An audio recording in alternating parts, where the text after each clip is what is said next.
Ya tenemos aquí a Daniela Pastrana. Daniela, cuéntame, platícanos, en pie de página publicas, mi querida Daniela Pastrana, una nota que me parece fundamental y que se liga un poco con esta parte de la violencia que se generó en ese periodo en que usurpó la presidencia de este sujeto, pero que tiene que ver con algo más allá.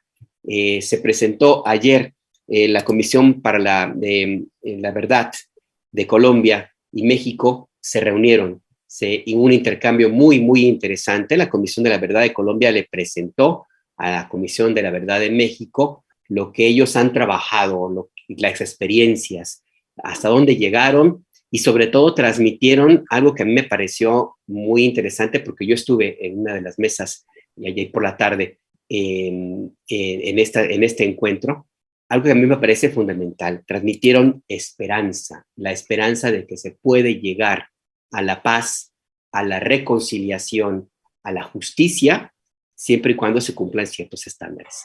Cuéntanos de qué se trata esta nota que publicas en pie de página, mi querida Daniela Pastrana.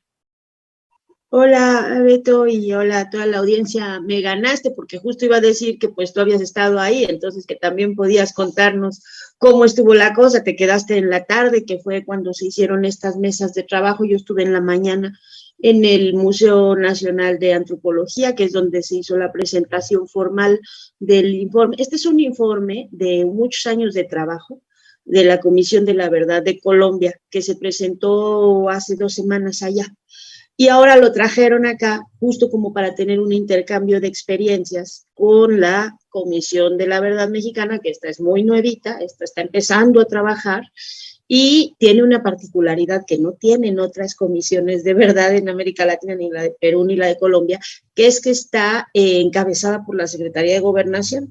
Las otras comisiones de la verdad han sido presentadas o han sido totalmente encabezadas, dirigidas, llevadas por instancias de la sociedad civil. Y aquí, si bien es sociedad civil, sí hay un elemento que llama la atención, que es lo encabeza la Secretaría de Gobernación. Entonces fue una cosa muy curiosa porque le entregaron el informe, que además son 10 volúmenes y unos muy chonchos, muy gordotes, se los entregaron al subsecretario Alejandro Encinas, que ahí estuvo, y eso es importante. Ahora te voy a decir por qué. Bueno, a ver, el informe este que se presentó tiene más o menos reúne como a 30,000, entrevistaron como a 30,000 personas, imagínate nada más lo que eso significa. Yo creo que es el esfuerzo más grande que se ha hecho en una comisión de la verdad en el continente, como para tratar de entender qué pasó, pero sobre todo, como decía una comisionada, no solo para hacer como la cronología de los hechos, sino para explicar por qué pasó lo que pasó. Hay que recordar que pues Colombia tiene la guerra más grande del continente y no sé si del planeta, duró 60 años, apenas se firmaron los acuerdos de paz hace algunos años, pero no se ha alcanzado la paz. Incluso después de los acuerdos de paz, digamos, están ellos reviviendo estos momentos de enorme violencia que han tenido en otros periodos. Algunas de las guerrillas de las FARC, de las disidencias que no están de acuerdo con la desmovilización, se han reactivado y bueno, el último año en Colombia, ya lo hemos contado aquí cómo les fue. Entonces, ese es un tema, ¿no? Entonces, ¿qué es lo importante para México? Que eso es finalmente lo relevante, porque este encuentro se dio para para intercambiar experiencias, digo, entre una comisión que tiene muchos años trabajando, que acaba de presentar su informe, y una que apenas está empezando. Y había varias cosas que a mí me llamaron la atención de lo que se presentó. Uno es este tema de la memoria. Decía alguien, la guerra, decía Carlos Beristain, el psicólogo que ha encabezado y que también estuvo aquí en el GIEI, trabajando con el GIEI, decía, la memoria no es un polvo que se pueda esconder la guerra no es un polvo que se pueda esconder debajo de la alfombra, ¿no? Hablando de la memoria. O sea, es muy importante que se sepa qué pasó, ¿no? Es muy importante para lograr la paz, que haya verdad, que sepamos y que se pueda reconstruir. Para que se pueda reconstruir el tejido social es muy importante que se sepa qué fue lo que pasó y que explique los porqués.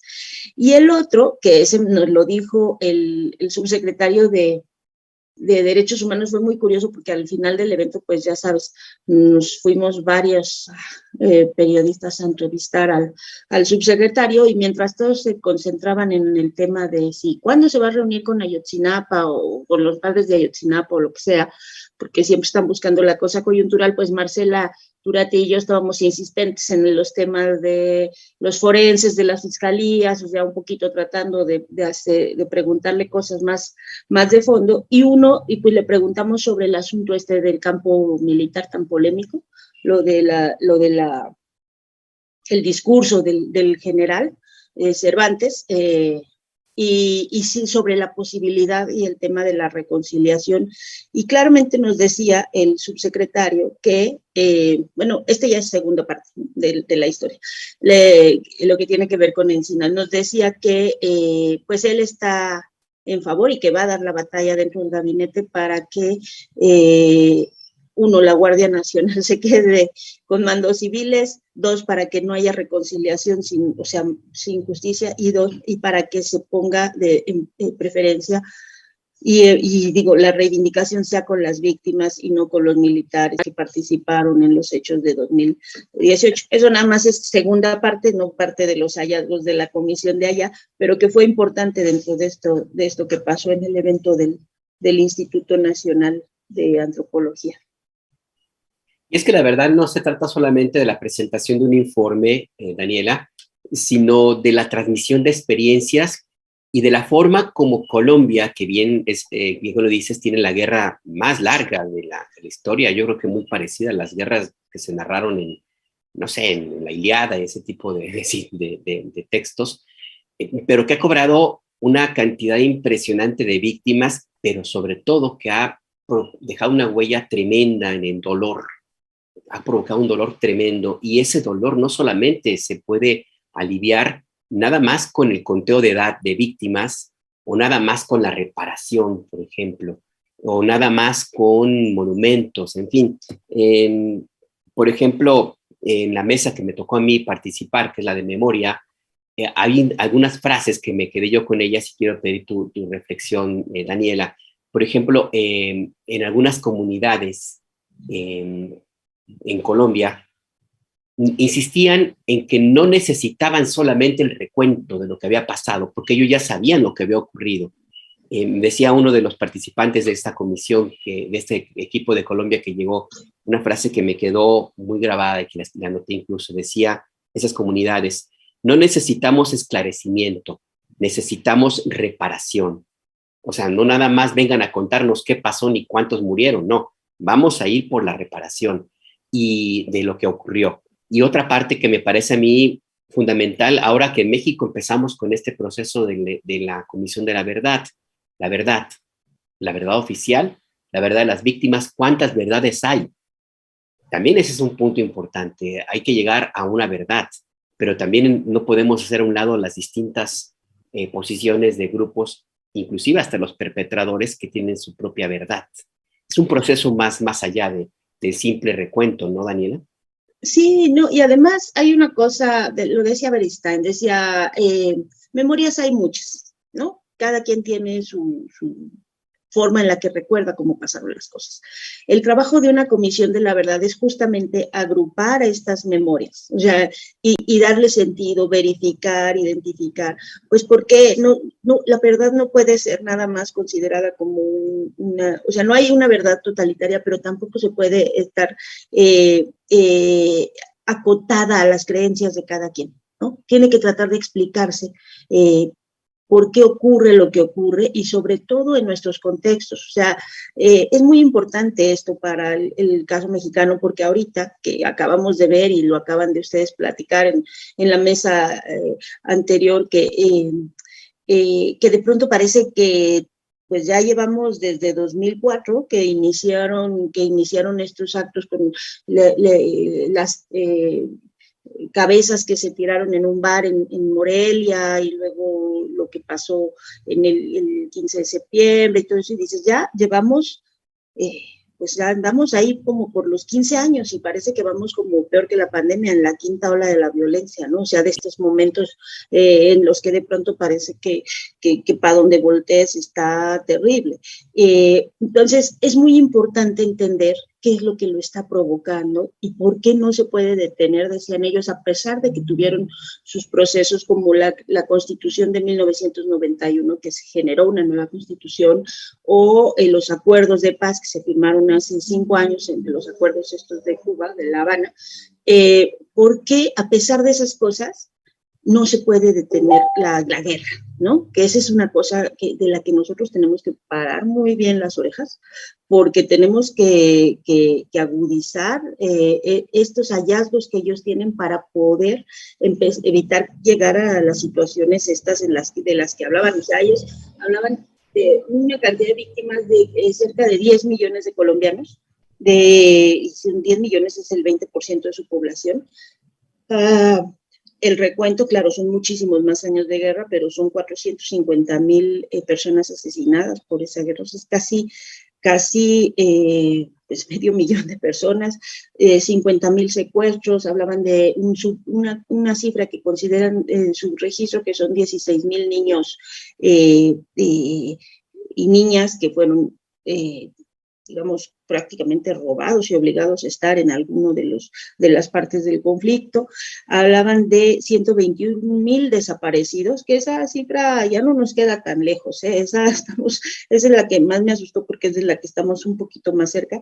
8 millones de personas desplazadas, 1 millón de personas en el exilio, producto de esta larguísima guerra, y más de 4,000 masacres. Más de 4,000 masacres. Entonces, nosotros no llevamos 60 años ni queremos llegar a 60 años, llevamos 16 años con este proceso tan terrible, pero justamente necesitamos poner atención a qué es lo que pasó y cómo lo podemos y cómo se puede atender para no extendernos con esta historia terrible de violencia, ¿no? Entonces, eso creo que es lo más relevante del informe que se presentó. Es un informe muy amplio, difícilmente uno lo puede leer en un día, ¿no? Entonces, te digo que los libros son 10 volúmenes, pero aparte tienen su multimedia donde pues hay videos y hay una serie de cosas que nosotros tenemos que ir reconstruyendo. Me parece muy importante que se inicie este diálogo formal con la Comisión para la Verdad de México, que apenas está en pañales, o sea, apenas está empezando sus trabajos, y creo que al final de cuentas la experiencia, aunque no se pueden importar modelos porque pues tiene sus particularidades cada país, sí hay cosas, problemas estructurales que compartimos, que tenemos que ponerles como mucha atención, ¿no? Y por eso te digo, una cosa importante era que estuviera ahí el subsecretario de Gobernación, que estuviera poniendo atención, que lo revisara. Pues esperamos que ahora revisen y podamos empezar a plantear escenarios distintos. Por ejemplo, una de las cosas que llama la atención es que una de las recomendaciones que tienen, Colombia tiene un proceso al revés. Colombia tiene una policía nacional, no tiene policías estatales ni municipales, tiene una policía nacional que depende de su ejército, ¿no? Y ahora una de las propuestas es justo que le regresen los mandos, que lo regresen al poder civil. Entonces eso le preguntaba a Marcela, al subsecretario, ¿no? Oiga, pues allá están haciendo justo lo contrario que acá, que es parte de la discusión en la que estamos metidos y que creo que vamos a hablar de esa el jueves. Pero son cosas importantes, porque son experiencias que necesitamos conocer para poder tener puntos de análisis y definiciones más concretas del país que queremos y que es el que se está construyendo al final de cuentas. Exactamente, aprender de la experiencia colombiana, porque parte de lo que se discutió en Colombia durante mucho tiempo y que se resume en este informe es, a ver, la pertinencia de los acuerdos de paz, por ejemplo, que algo que me llamó la atención en esto que se presentó, donde yo participé, pues alguien decía que los acuerdos de paz no resolvieron un problema central para Colombia y es un aprendizaje que tenemos que tomar en cuenta en México, porque los acuerdos de paz no tocaron un tema básico, que es la desigualdad, profunda desigualdad que hay en Colombia y en México. Si vamos a aspirar a llegar a un proceso de reconciliación, de memoria, de saber qué fue lo que pasó, un ejercicio de verdad, tenemos que partir de la base de cuál es el Estado, qué Estado queremos que persista en nuestro país, porque en Colombia no lo discutieron a fondo y por eso es que se perpetúan las condiciones de desigualdad y el riesgo permanente de la violencia que está allí, porque no se atacaron, no se revisaron las condiciones que generaron la violencia, o también parte de las condiciones que generaron la violencia, que fue el papel de los empresarios que financiaron a los paramilitares. Y los financian, recuerda lo que estuvimos platicando en el paro el año pasado, pues, o sea, no el año pasado, ya no sé ni en qué año estamos, pues, hace unos meses, ¿no? Estoy ya un poco perdida, pero no, el paro fue el año pasado y yo ya fui a Colombia de nuevo para las elecciones. Perdón, pero es que ese es el tema. Y ese es uno de los principales hallazgos, ¿no? Los intereses económicos que hay detrás. No solo, o sea, es una guerra política, pero hay unos intereses económicos y un financiamiento de élites económicas a grupos paramilitares, e incluso ahora con el paro en Cali, pues lo que se vio fue eso, ¿no? Que era la parte que nos aterrorizaba, o sea, que se utilizaron lugares como tiendas departamentales como lugares para torturar a los muchachos y que hubo estas guardias blancas, lo que le dicen las guardias bien, ¿no? O sea, la gente bien saliendo con armas, ¿no? Directamente. O sea, es una élite muy poderosa y esa ha sido un tema, una parte fundamental dentro de los hallazgos, es una cosa que me gustaría decirte, dentro de estas cosas que ellos mencionan de este capítulo que dice los hallazgos, uno que me parece muy importante es que dice que es un modelo de seguridad fracasado, que no está sustentado en la protección para la vida humana, sino que ha protegido más la riqueza que la vida, ¿no? Y obviamente que la guerra, ya la llamada guerra contra las drogas, que allá empezó antes que acá, que se imbricó en la lucha contra insurgente y provocó una amplificación del conflicto armado interno, ¿no?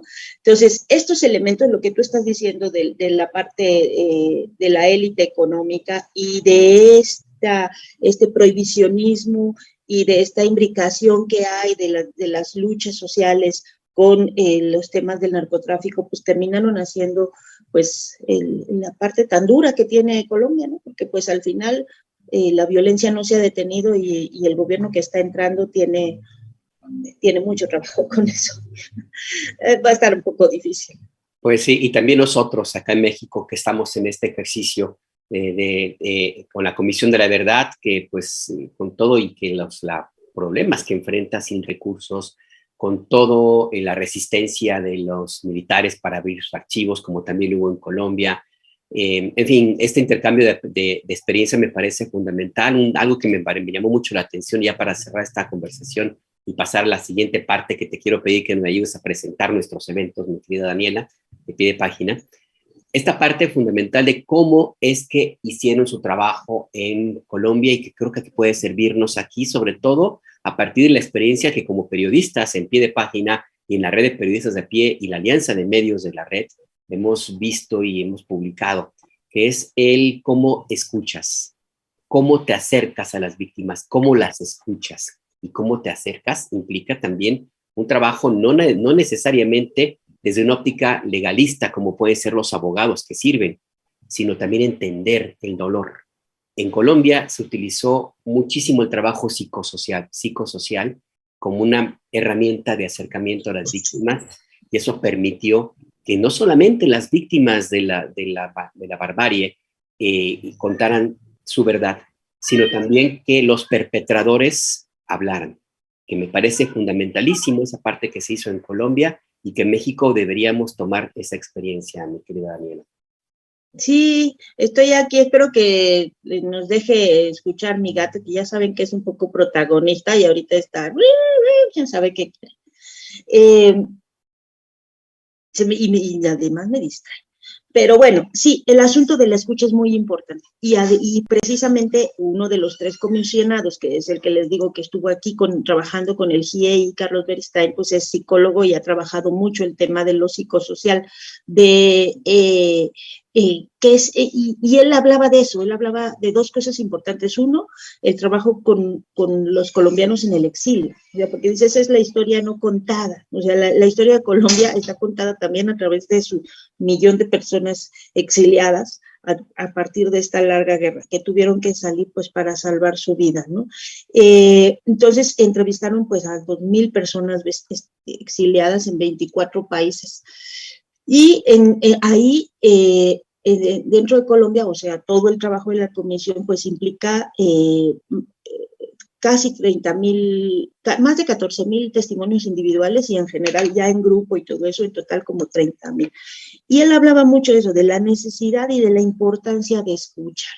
De poner atención, de recopilar estos testimonios. Hay un capítulo en el informe dedicado solamente a los testimonios, porque pues es lo que permite ir entendiendo y recomponiendo pues este tejido social que rompe tanto la violencia, ¿no? La violencia te corta todos los procesos. Entonces, esa es una de las cosas que sí, yo creo que ahí han atendido mucho. De verdad está difícil, o sea, está difícil lo que van a tener que vivir porque todavía necesitan tener muchas inercias. Alguien decía ahora, ¿cuánto tiempo quieren esperar para que empiecen las críticas a que Petro no pueda cambiar todo en 6 meses y todo eso? Bueno, y el tema de los militares, el tema de la violencia, es una de las cosas justo por el tiempo que tiene arraigada ella la violencia, por la forma en la que ha permeado en la cultura, por la forma en la que se ha implicado en todas las experiencias, pues es una de las cosas más difíciles de cambiar, pero pues sí, por lo menos hay esperanza y el trabajo de esta comisión pues da muchas luces, puede tener todavía pues puede tener todavía muchas carencias, porque pues nunca va a ser un trabajo agotado, pero da muchas luces. Un capítulo y una parte importante sí fue esta de la escucha a los victimarios, que aquí pues quien ha hecho ese trabajo fundamental desde el periodismo es nuestra querida Daniela Arrea, ¿no? Su trabajo de años ha sido eso, ¿no? Ir y escuchar cosas atroces que han hecho los victimarios y tratar de entender pues qué les pasaba por la cabeza y también de confrontarlos con sus propios hechos atroces, ¿no? Y esa es una parte también importante del informe. Pues sí, yo le recomiendo que le eche una mirada, que lea con detenimiento, dése su tiempo para que lea esta pieza periodística que presenta Daniela Pastrana en pie de página. Se titula Para llegar a la paz se necesita la verdad. Y antes de cerrar el programa y despedirnos, Daniela, te quiero pedir que me ayudes a presentar 2 eventos que tenemos en pie de página.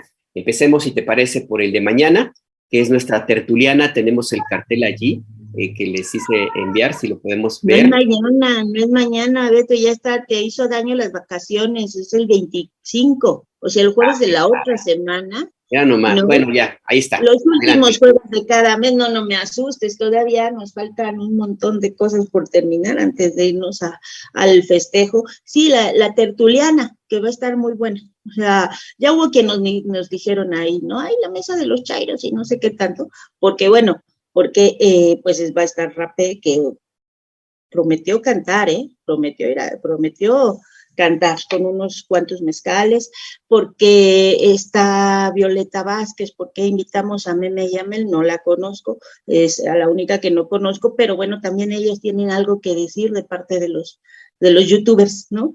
Y bueno, Luisa y yo, para hablar del periodismo, pero pues ya, como Luisa y yo hemos ido ahí con los chamucos, pues ya hay gente que nos dice que estamos como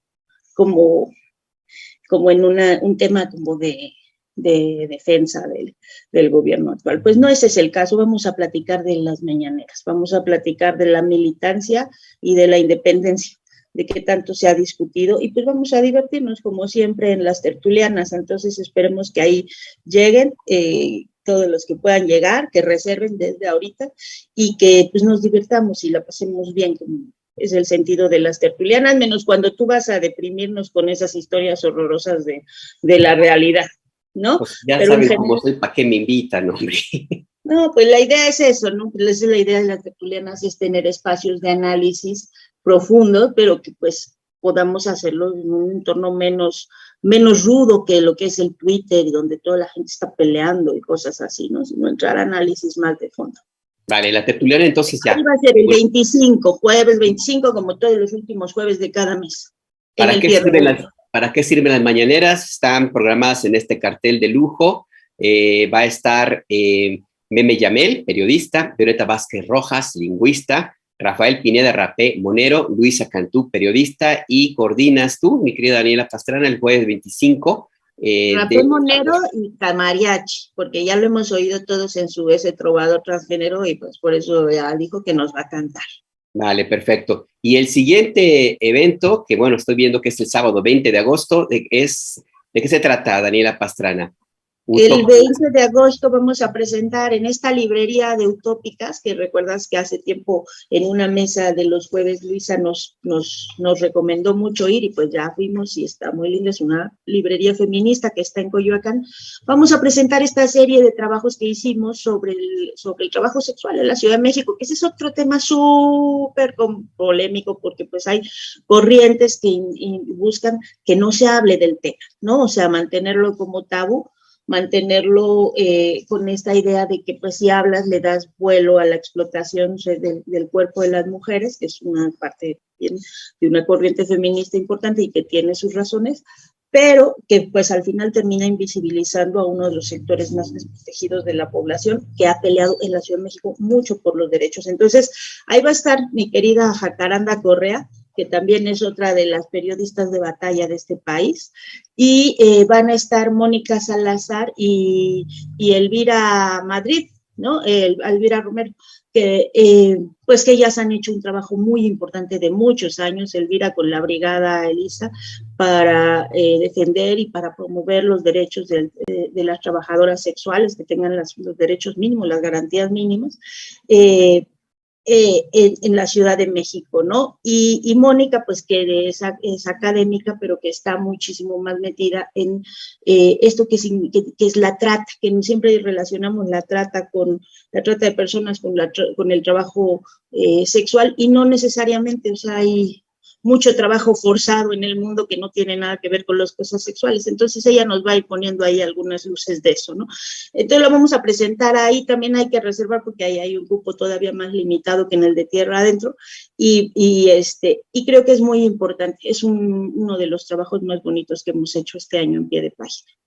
Perfecto, pues ahí está este trabajo que se va a presentar, Utópicas, vender el cuerpo, un derecho que ha costado vidas, con este cartel también impresionante que va a estar el 20 de agosto, en Aguayo 37, planta alta, Colonia del Carmen, Coyoacán. Reserve porque sí es chiquito. Y Elvira Madrid, la fundadora, junto con Jaime Montejo, de la Brigada Callejera Elisa Martínez. Yo los conozco a ellos desde 1995, cuando empezaban apenas, andaban ahí todavía en sus pininos, me ha tocado acompañarlos desde entonces, para darle el toque najariano, mi querida Daniela, para que no me ubiques en 1752, 1995, que los conozco. Daniela Pastrana, muchas gracias. 95, casi cuando estaban naciendo Luisa, José Ignacio y Arturo, es lo que te digo, pues por eso les encanta estar escuchando tus historias, Beto. Pero bueno, pues ahí estamos y pues nos vemos ahora sí mañana, porque creo que toda la semana nos hemos estado viendo aquí y anunciando que nos vamos a ver el jueves, ahora sí nos vemos mañana en la mesa para los periodistas. Vale, perfecto. Las periodistas. Cuídate mucho, Daniela. Abrazo. Otro igual, hasta luego. Chao.